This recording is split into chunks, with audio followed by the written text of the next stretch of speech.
حضرت ابو ہریرہ بیان کرتے ہیں، رسول اکرم صلی اللہ علیہ وآلہ وسلم نے فرمایا، جس شخص نے اپنے آپ کو پہاڑ سے گرا کر مار لیا تو وہ جہنم میں گرتا رہے گا اور اس میں ہمیشہ ہمیشہ رہے گا، اور جس نے زہر کے ذریعے خودکشی کی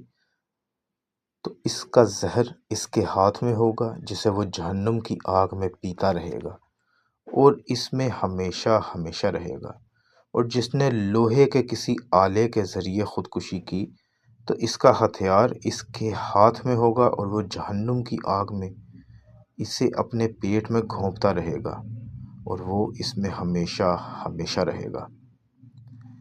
حضرت سعد بن مالک سے روایت ہے کہ رسول اکرم صلی اللہ علیہ وآلہ وسلم نے فرمایا، نہ الو منحوس ہے اور نہ کوئی بیماری متعدی ہے اور نہ ہی کوئی بدشگنی ہے۔ اگر بدشگنی یعنی نحوست کسی چیز میں ہوتی تو گھر، گھوڑے اور عورت میں ہوتی۔